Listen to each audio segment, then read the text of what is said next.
sesiphinda sabuya futhi. Njengamanje ke sikuphi indawo? Ake sithi njengamanje ufuna ukubona iprofit yakho. Okay, mina ngizokutshengisa nje ngami. Mina nginezihlahla ezingaki ezu11 zemoringa tree. So I think that is because zibe zu100 rand.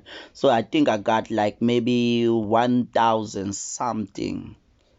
1,000 something if I'm not mistaken, because yeah, it's 1,100. Imali ngi-investile mina lapha kancane. Okay, enye indlela ke futhi njengamanje imali sengingayi-earna kulezi hlahla zami, because phela ngikwazi ukuyikhipha, ngizoze ngeke ukuyikhipha sencane vele.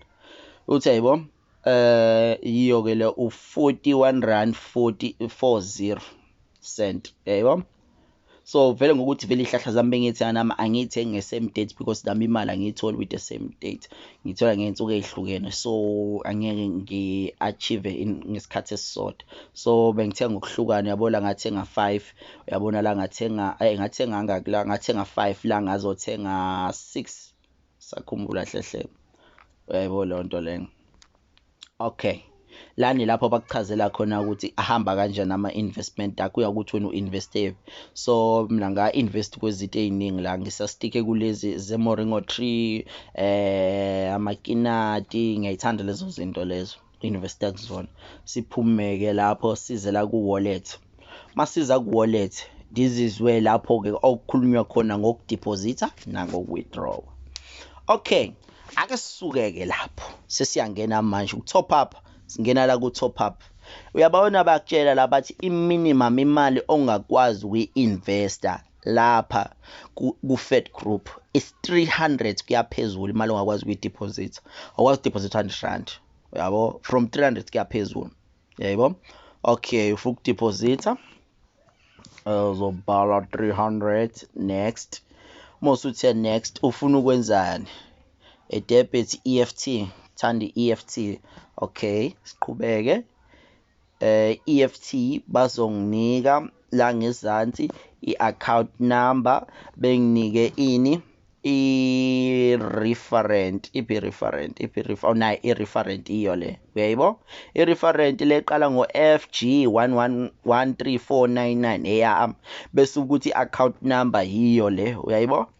Mase wenza ini wena, wenza i-payment, table, let's go. So njengamanje mina ayikho i-payment engizoyenza, and please make sure ukuthi sengiphuma kangaka i-account yakho ngoba usuyi-downloadile uyayi-verifya. It's very important ukuverifya i-account yakho, but njengamanje besiyasekudepositheni. Okay, u-withdraw le, uyabo. So mina imali enginayo la it's 42 rand and 78 cent. Angafuna uku-withdraw. Minimum engakwazi ukuyi-withdraw iqala from 300, so I cannot withdraw. Okay, sidlule lapho. Ngiyakhumbula ngintshela ukuthi ngizontshengisa nendlela yokwenza imali la kule app lena okuthiwa ubani, u-Fedgroup. Okay, indlela yokwenza imali la ka-Fedgroup, engileze ngisho ukuthi you can earn a passive income if uzokwazi ukwadlala kahle lamakhadi lawo. Okay, you can see la ngezansi bathi referral income. So uma ushare ilink yakho nabantu bengena, umuntu wangena waregister wathenga something, wena uzothola malini? U100 rand.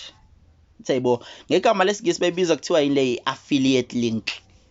Baningi abantu lanini beze ku TikTok noma ke bakhuluma nga-affiliate link, lapho basuke bekhuluma ukuthi uma u-advertiser u-Fedgroup utshela abantu ukuthi hayibo khona i-app kanje, wena ungathola u100 rand, but lo 100 rand lo awutholi uma umuntu angeke athenge i-product. Engayi-download i-app, but menga investanga kanye ukuthola 100 rand, uyabo. Kukuyena umuntu ukuthi u-interested nini ukutshala, uku-investa lapho kwi-farming. Le app le imnandi for i-long term. Mawuzazi ukuthi nje unengane one plan ngayo ukuthi ufuna iphumelele, noma ufuna ukuthi mayiqeda isikole inezimali zayo, noma ufuna ingane yakho isase crash uthatha imali yeqolo noma yani lokhu i-investa noma uyisevela ngo100. This is a good platform ongakwazi ukuyisebenzisa khona. sidlule lapho ethi niyabona la, so ngawuthola u100 nga-investor ngathenga ngawo amalokhuzana ami izihlahla zami ama-trees. Lena i-income yamoringa for ilezi zihlahla engayithenga, i-interest esengiyitholile lencane. Okay, vela ngijahile ngisazoyilinda. Uma phinde yahlangana enye imali futhi u100 ngiyaqhubeka futhi ngiyathenga nge-interest engiyenze khona part, because I want to have more izihlahla eziningi zemoringa tree, uyayibo. Okay, siyehle sija imali engayideposita lena. Yayibona futhi referral income, nga-refer omunye futhi wangena wathenga naye ngathola u100. This is how you make a passive income. Uma uzokwazi ukuthi uyisebenzise lento ikusebenzele wena, ungashare link yakho nabantu beregister benze yonke, uthathe labo R100 uinvest, wenzeni, uyithengele ihlahla. That's another way ukuthi wenze i-passive income, but you have to kumele uadvertise. Uyayibona lento ke leyo. So it's all about advertising. Ngiyabona nami ngiyengayenza la nge-affiliate link, uyayibo, ngama link sengingakwazi mina ukuthi maye ngela labo R100 ngiyithengele ihlahla la, uyayibo.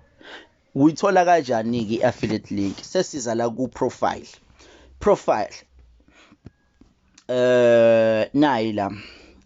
nayile yayibona le, usuke usendela abantu njengoba nginisendela nje nami, uzoklikha la mthebo, usuzoshuta ngifuna ukuyiposta ku WhatsApp. Uma kukhona umuntu ozoyisebenzisa le link yakho le, izoshuta ayikhona oseyisebenzisile. Okay, mase ethengile futhi ihlahla izolinda insuku, kodwa izolinda insuku mase iyangena u100 mayithengile wadeposita wathenga, wena uzothola u100 ukuthi wenzeni, uinvest. Unsayibona into ade ngisho ukuthi this is how you make passive income ngayo le app le app lo ungakwazi ukuthi uthathe lo maphinde uinveste ngayo. Okay, yahlule lapho. So usuyilokhuzanile i-account yakho uyidownloadile manje, faka ama details. Your account you need to verify, so yabo sik-profile manje, singena profile yakho kumele uyi-verify, update izinto zakho, ama-details zakho. Uzongena-ke la ufake i-information yakho, angifuni ukuze kuvele yami information, and verify your account. Uzothinta la need more information, uyabo, yizindawo lezo kumele ungene kusona so that nje uzo-verify i-account yakho, uyabo. So guys, uma kukhona into enithi nizwisanga kahle, ngikhona la, sizokhuluma lana, sizosizana, sizofuna ukuvula namehlo ukuthi there's more la ngaphandle abantu abenza khona imali, but thina sazi bayenza kanjani. I-app engizoyenza ngizobe ngikutshengisa ukuthi uthenga kanjani ke ayihlahla lezi noma iziphi noma i-beehive kokuwena.